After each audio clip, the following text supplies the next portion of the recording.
Alright. Let's get this going, people. Squad escape room, numero 5. Yeah, we're just gonna do a quick little walkthrough of how to do the map. Starting off on level 1 here. Level 1 shouldn't be anything new to you if you've played any of the previous 4. There's gonna be an egg hidden in everybody's room. Just look around for that egg a little bit. You should be able to find it. One's on the hammock, one's under the frog waterfall, one's behind a little tree, one's sitting behind some rocks. And kind of figure out which person needs which egg. Pass them along down the line. Nothing crazy. And then once you do get those frog eggs, your gate will pop on open, and everybody will be on to level 2. I would like to go ahead and apologize for the recording for this escape room playthrough. One of my teammates did lag out, so I had to do that in replay mode, which is just unfortunate.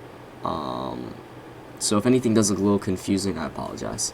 Level 2 here, everybody's going to have a switch to turn on and off their water, and you're going to need to lower all of those switches so that the blue player can pick up his ore at the bottom, and you're going to need to pass that to the next player, and you're kind of going to need to play around with these water levels, raise them up and down, lower and higher, so you can pass this resource from the right side all the way over to the player on the left side, because he's actually going to need that malachite ore, I believe, to open the gates below.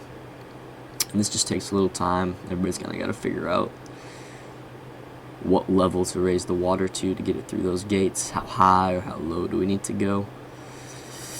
And then once everyone pops, they're switching to the right spots. Raise the water up. And then that player will be able to activate this conditional button.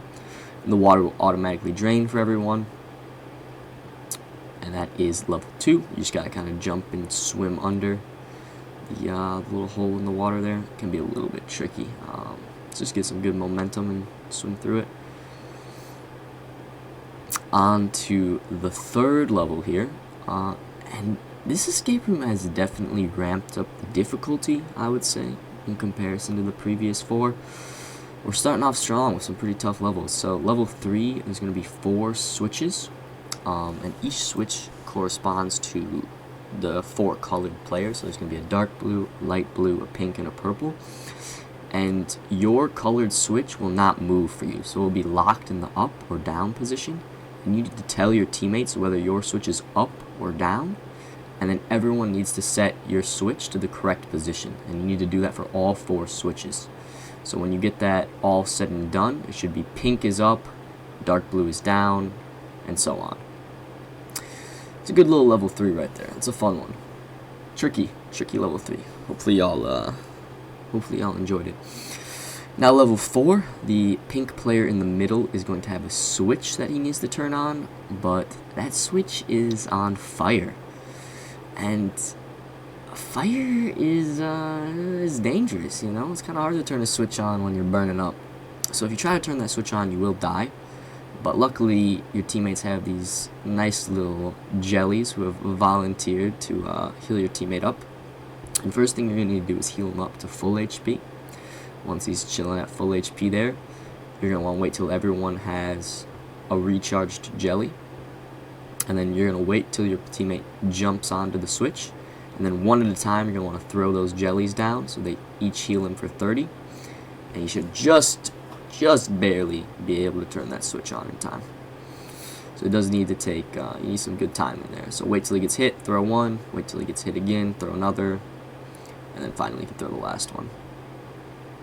Tricky level, but should be fun. I like that one. Made use of those cute new little water sprites, I think they're called. Alright, now level 5 is a little bugged because of replay mode, but the player in the bottom tunnel is going to need to find out where you are standing. And he's going to throw that wind sprite down so it shoots you up into the ceiling, because there's a hole in the 3 other players' ceilings. So you need to shoot him up into that hole. Yes, that hole with the water in it. And yeah, it is a little bugged on the replay mode. I apologize for that. Level 6, everyone is going to have an invisible button in their room that they need to find. And there's a picture of the other player's buttons on your desk. So you have to look at that picture on the front desk and say, alright, where's the button? And then tell your teammate. Level 7, we emerge into the bustling ancient day city. And the first thing you're going to want to do is, there's a bow and arrow in the back right hand corner. There's a little shop. You can go steal that bow and arrow there. And now you're going to need to use these carts. You need to move these carts into the correct positions. And then you're going to need to shoot the targets that are on top of the carts that are your color. So the pink player is going to need to shoot the pink target. The blue player is going to need to shoot the blue target. And so on and so forth. And they're the only player that will be able to hit that target. When the target is hit by the correct player, it will disappear. So you're going to need to move your carts to the correct positions. You're going to need to find the windows that line up so the right person can shoot your target. And then on top of that, you're also going to have to move your cart to the window where you can shoot your target. So a little bit of a double use of the cart there. Just takes time. You got to kind of figure out, alright, where can I shoot this guy's thingy?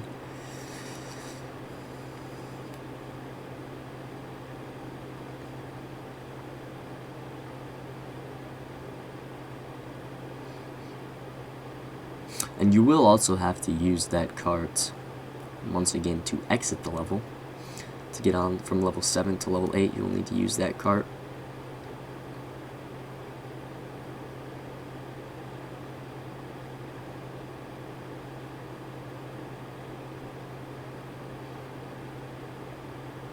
All the targets have been shot, so the level 8 doors open. And those level 8 doors, you're actually going to want to look up for the entrance to level 8. It is on top of this tower, so you have to move your cart over there to be able to mantle up into it. Otherwise, there's no way to get up there unless you move your cart. And you can mantle on up, and you'll pop into level 8. Now, a disclaimer for level 8 before we get into it here is, if you're currently playing the map, I have replaced the chickens with raptors due to the chickens being incredibly glitchy. They like to walk through walls and disappear, and honestly, don't even get me started about the problems with the chickens. But so if you're seeing these chickens and you're like, bro, I don't have any chickens in my room, what's going on? That's completely okay. Just wherever you see chickens, just replace them with raptors. So essentially for this level, you're going to need to place all of the animals that are running loose in your rooms into their correct cages. So there's a cage for the wolves, indicated by a wolf icon, along with some meat. There's a cage for the raptors with eggs in it. And there's a cage for the boars with some mud and cabbages and all that good stuff. So you're going to need to put all of the raptors in a cage. There should be 3 raptors in one cage. All of the boars in a cage. There should be 5 boars in a cage. And all of the wolves in one cage. And there should be 4 wolves. And you need to make sure they are in their correct cage. And there's a little bit of door opening shenanigans going on where you have to open your teammate's door with these X's on the ground, these pressure plates. Whenever you see an X on my map on the ground, you can there's a good chance you need to stand on that X to do something. Not always, but if it's a square and there's an X on it, pretty good chance. So yeah, you'll have to open these doors for your teammates. This is a really fun level. I think it's kind of funny. It's fun to mess around with these animals. It's almost more fun with the chickens because they're so stupid and glitchy, but yeah, no, I don't want to make you suffer like we did because this took us a long time with those chickens. And then once you get all of the animals in their cages, they should be all happy, and the door will pop open, and you'll move on to level 9. Now level 9 is the little Japanese cafe type level, and you're simply going to need all 4 of you to sit down at the same table. There's one table with 4 seats available, and if you all sit at that table in the back, the door will pop open, and you will also be able to see your teammate sitting next to you, or at least some sort of clone of your teammate. And then that will pop you on over to level 10. Level 10, each player is going to have a rock in the middle of their courtyard. and that rock is going to be marked with an X of a different player's color, and you're going to need to throw your dynamite over the wall to hit the correct colored X. So whoever has your colored X, for example the light blue player, will need to figure out who has their X and then chuck the dynamite over the wall and get it to land in that person's box to hit the rock. So you can only blow up your colored rock, and it's never going to be in your room. And then once your rock does get blown up, there'll be a switch below it, and simple as that. All 4 players just need to flip that switch on. And it can be a little tricky lining up that dynamite, but I think most people shouldn't have too much trouble with it. Just a little communication will get the job done. Now on to level 11 here.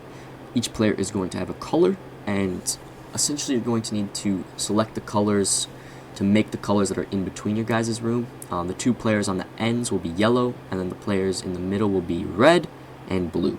And those are to make the colors in between you. So red and blue make purple, yellow and red make orange, and blue and yellow make green.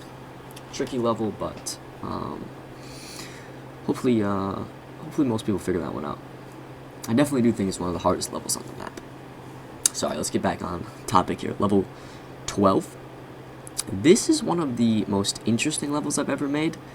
I had no clue if this would work mechanically, but it seems to be fine, with very minor glitches.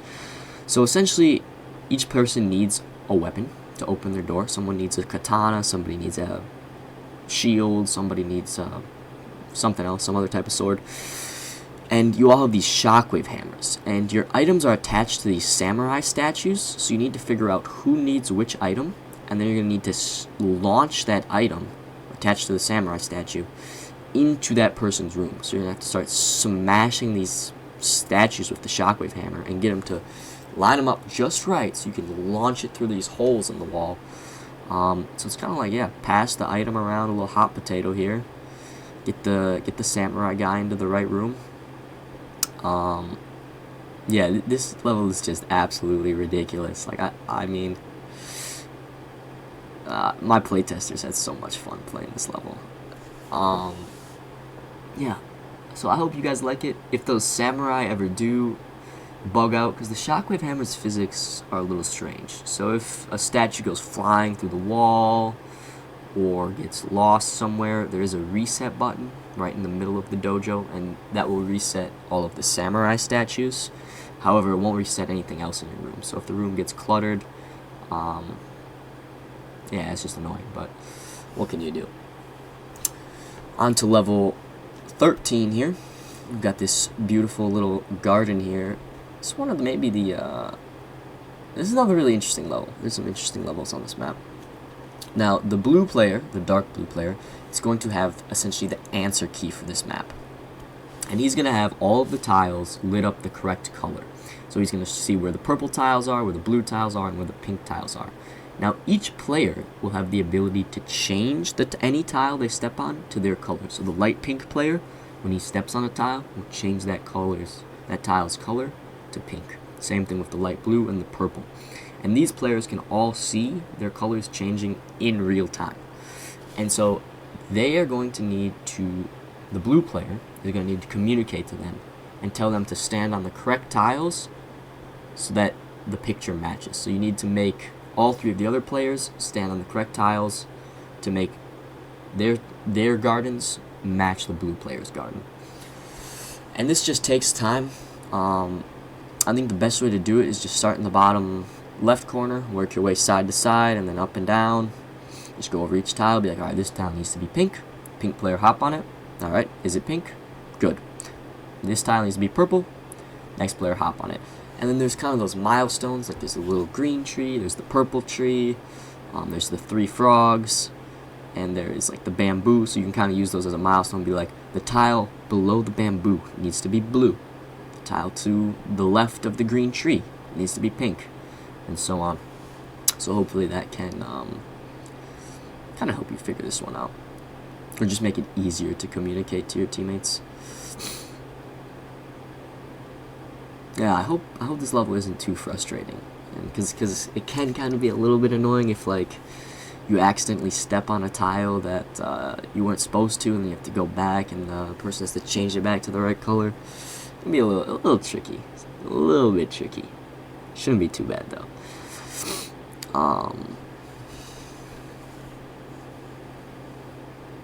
Yeah, and if you like these maps, I would definitely recommend, if you haven't already, make sure you play the other Squad Escape rooms, Squad Escape 1, 2, 3, and 4. I gotta be biased. I think the 5th one is the best one I've ever made. I think this one's pretty darn good.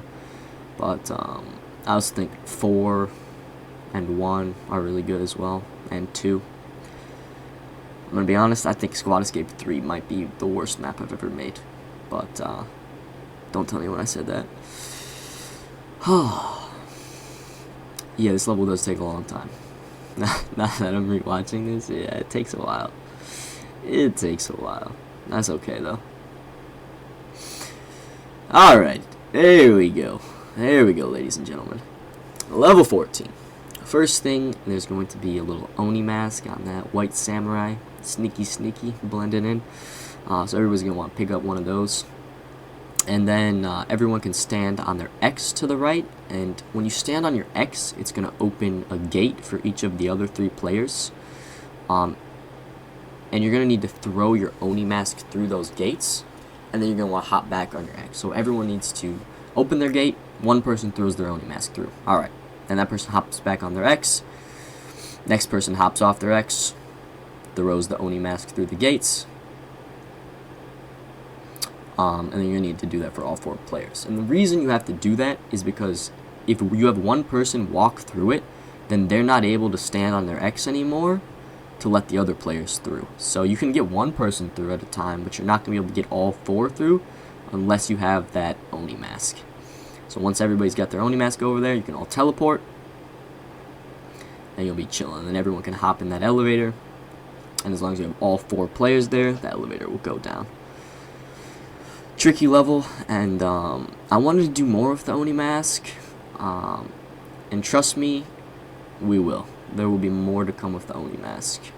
Probably in a Zelda escape room, if we get around to making a 3rd one. Final level here. Last but certainly not least, the light blue player is going to have a ridiculous, absolutely ridiculous amount of these little clouds, wind sprites, and he's going to need to throw one of those to each of the other 3 players so that everyone has a wind sprite.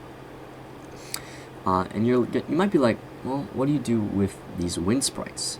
And if you've been looking around the level, you will have noticed that on the ceiling, in the middle, there are 4 fans on the ceiling. And if you throw a wind sprite directly below the fan, it will turn on, and you need to activate all 4 of the fans at exactly the same time to open the doors. So each player is going to need to get a wind sprite, and you have to wait for everyone's to be charged. And then on the count of 3, 1, 2, 3, everyone's going to need to throw that wind sprite on one of those 4 wooden platforms. Those 4 wooden platforms are all below the fans, so when you throw those, all 4 of the fans will be turned on at the same time, and the doors will pop open. Those fans will light up green when they turn on, and then that green frog door will open. And that is Squad Escape Room 5. Thank you for playing. If you made it this far, I truly appreciate it. Also, if you want to be added to the Squads of Legend board, it's a new thing I added in here. Just send me a screenshot of your squad, and I'll add you on the board. GG's all. That's it from me. Peace.